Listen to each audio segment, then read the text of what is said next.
Días, mi nombre es Juan Manuel Suárez González del grado 65 y hoy les vengo a exponer el tema de la narración dejado por la docente Nini Joana Ospina Murcia del área de español del Colegio Normal Superior de Florencia, Caquetá.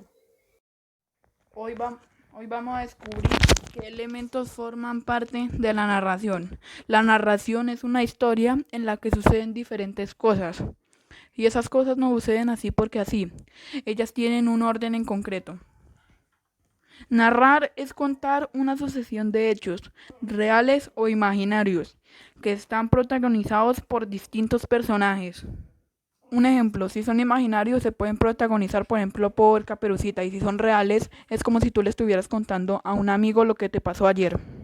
¿Cuáles son las fases principales de la narración? Primero está el inicio, el planteamiento.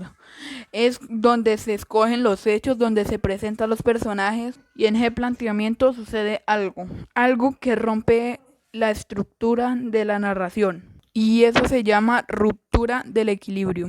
A continuación comienza lo que es la historia, lo que sería el cuerpo principal de la historia, lo que nosotros denominamos como nudo. En el nudo suceden cosas distintas, como por ejemplo los giros. Los giros son cosas que hacen cambiar la historia.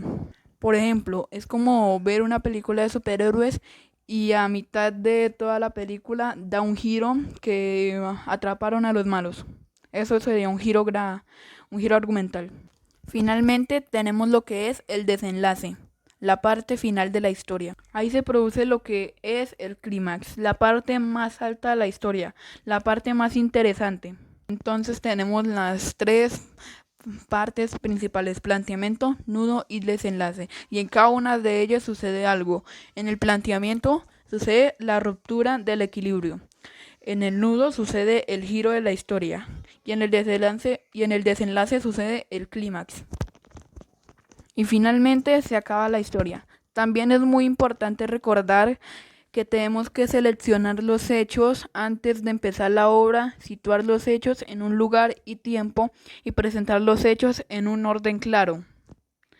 Y también mantener muy buen interés en el lector o lectora. También son permitidos los flashbacks, o sea, recordar a un lugar lo que haya pasado, que esté totalmente distinto a la historia, pero también puede aportarla.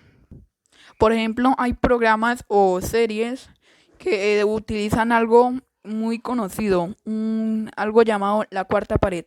La cuarta pared es que olvidan todo el escenario y se dirigen a ti mirando solamente el mismo punto, como tratando de vernos.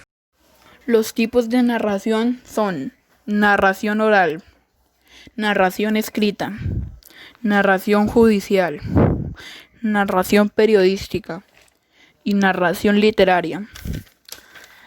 Narración oral, aquella que se lleva a cabo a través del lenguaje del habla y que está marcada por el modo del habla del individuo. Narración escrita, aquella que es anotada mediante algún tipo de lenguaje reconocible y puede ser leída mucho después de su escritura. Narración judicial, aquellas que se hacen con fines de atestiguar un hecho.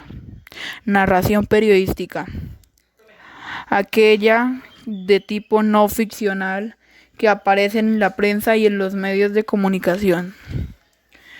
Narración literaria, aquellas que se emprenden con un fin estético o de entretenimiento. La narración es el sistema más antiguo en la historia del hombre y se ha utilizado para dar a conocer hechos, mitos y leyendas de la historia de la humanidad. Gracias.